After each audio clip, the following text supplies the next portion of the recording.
مفتی عارف صاحب کے بیانات کو سننے کے لیے مفتی صاحب کے آفیشیل چینل فیضان عارف آفیشیل کو سبسکرائب کریں۔ دیکھیے، جب کام کرنے کے لیے کوئی کھڑا ہوتا ہے تو کام کرنے کے دوران مختلف حالات آتے ہیں۔ حالات کام کرنے والوں پر ہی آتے ہیں، لیکن کام کرنے والوں نے حالات میں کام کر کے بتایا ہے۔ کام کرنے والوں نے حالات میں کام کر کے بتایا ہے۔ آپ صرف مخلص بن کر کام کرتے رہیے۔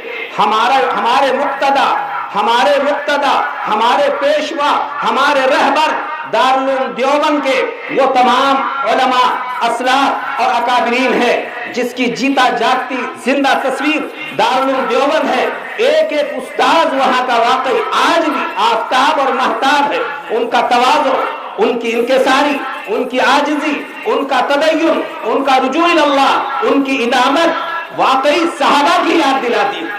اور آج بھی آپ دیکھیں، جس زاویے کے جس انداز سے دیکھیں اور جس طرف دیکھیں، کل سے حضرت مولانا سفیان دامت برکاتہم یہاں تشریف فرما ہے۔ جنہوں نے ان سے مصافحہ کیا وہ سمجھ رہے تھے کہ معلوم نہیں کس جاہ و جلال کے ساتھ ہمیں حضرت کی زیارت نصیب ہوگی، لیکن حضرت کا خود ہو کر سلام کرنا، خود ہو کر سلام کرنا، خود ہو کر خیریت پوچھنا، وہ سامنے والا یہ کہنے پر مجبور ہو گیا کہ واقعی ایسا تواضع اور عاجزی ہم نے کہیں نہیں دیکھی ہے۔ یہ زندہ مثال یہاں ہمارے سامنے آج بھی موجود ہے۔ کئی احباب نے اس بات کا تذکرہ ہم نے کیا ہے۔ میں یہی بات بتانا چاہ رہا تھا کہ علماء دیوبند ہے کیا؟ میں نے جیسے ابھی اشارہ کیا کہ کسی نے یہ بات علماء دیوبند کے حق میں کہی ہے کہ صحابہ کا ایک قافلہ جا رہا تھا، چند صحابہ اس میں سے بچھڑ گئے۔ کسی نے پوچھا وہ صحابہ کون ہے اور کہاں گئے؟